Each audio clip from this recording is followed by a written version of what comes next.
Assalamualaikum warahmatullahi wabarakatuh. Salam sejahtera pada hari ini bagi kita semua. Pada hari ini kita akan membahas salah satu jenis tenses yang bernama present perfect tense, yaitu tenses yang bagaimana ini kira-kira kalau dibandingkan dengan tenses-tenses yang terdahulu telah kita bahas, dan bagaimana contoh-contoh soalnya tentang tenses present perfect ini. Maka perhatikan baik-baik video ini supaya kita menjadi lebih mengerti dalam belajar bersama mengenai tenses present perfect tense ini. Langsung saja kita perhatikan. Yang pertama adalah when should we use it? Kapan sebaiknya kita menggunakannya? Yaitu menggunakannya ini adalah tenses present perfect. An activity in the past, sebuah kegiatan di masa lampau yang memiliki dampak nyata dengan kejadian sekarang atau waktu sekarang. Jadi present perfect ini kejadiannya atau kegiatannya di masa lalu, tetapi memiliki dampak yang nyata dengan keadaan sekarang. Real impact, kejadian di masa lalu memiliki dampak yang nyata dengan sekarang. Nah, kalau bahasa Indonesia artinya adalah telah. Ini diartikan telah, dan saya telah makan. Makannya kan di masa lampau, tapi memiliki akibat dengan sekarang. Akibatnya yaitu kenyang. Begitu kira-kira kalau dibandingkan dengan simple past. Simple past itu juga terjadi di masa lalu, tapi tidak begitu ada dampak yang nyata dengan sekarang atau ketika waktu kita berbicara. Nah, kalau present perfect ini ada dampak yang nyata. Maka kalau dalam bahasa Indonesia kita artikan telah. Contohnya ketika seorang guru menanyakan tentang apakah pekerjaan siswa itu sudah selesai atau belum, maka yang dipakai adalah tenses present perfect, bukan simple past. Misalkan, have you finished? Telahkah pekerjaan ini selesai? Karena ada akibatnya dengan waktu guru itu berbicara, yaitu akan dikumpulkan. Ketika siswa menjawab, yes I have, ya saya telah selesai, maka sebaiknya pekerjaan itu dikumpulkan.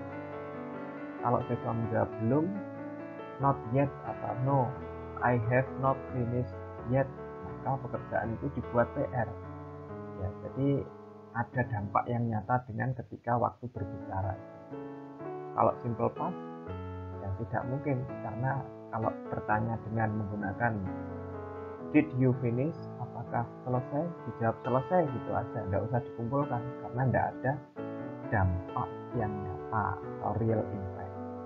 Nah, bagaimana penggunaan present perfect dalam kalimat? Kita lihat sama-sama.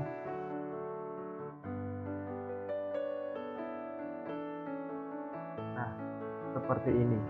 How can we form it? Bagaimana kita membentuknya atau bagaimana kita menyusunnya? Nya di situ adalah nya tenses present perfect.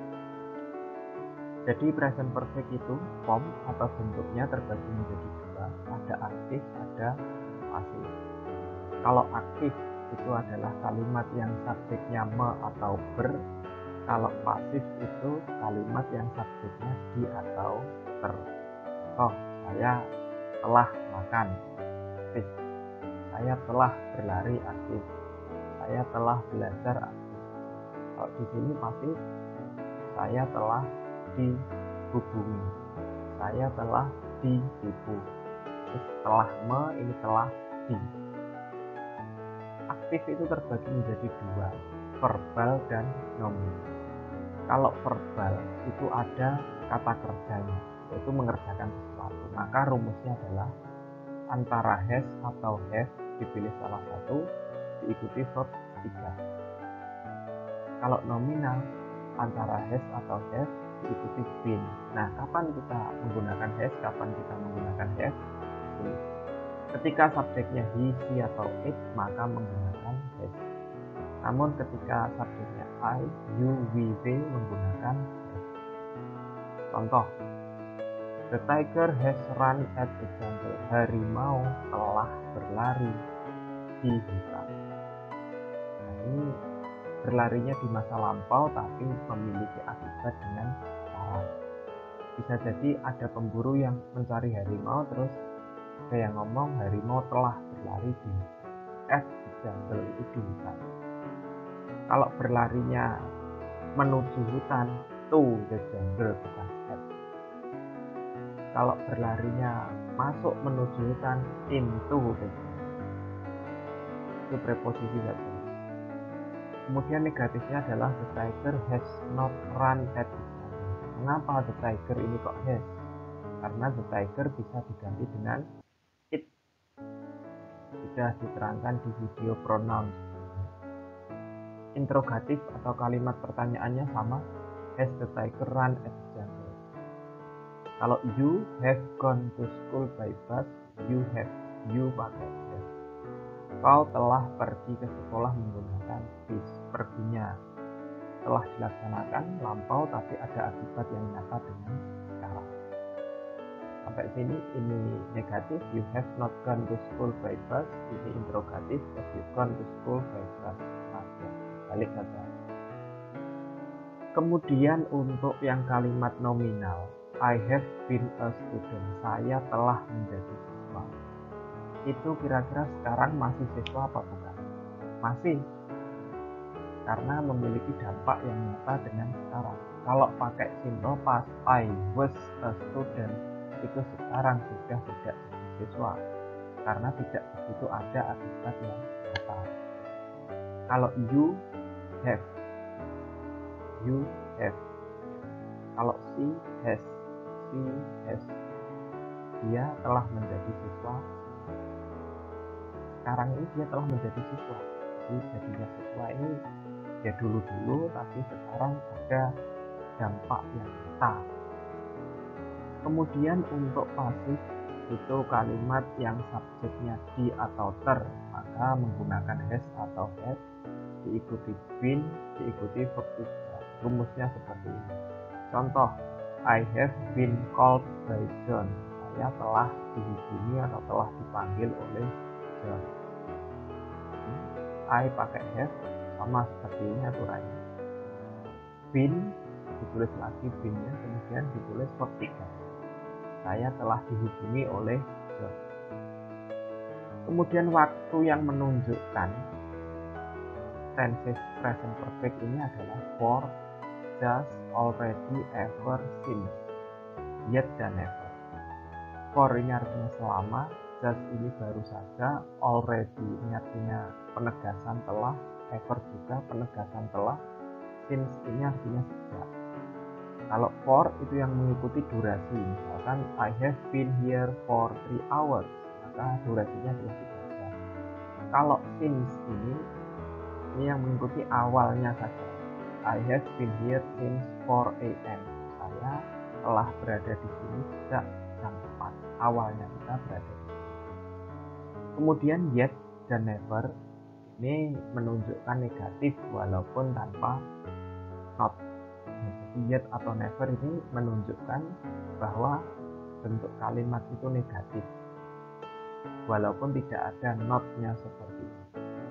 Sampai di sini kira-kira ada gambaran bagaimana perbedaan tenses present perfect dengan simple past.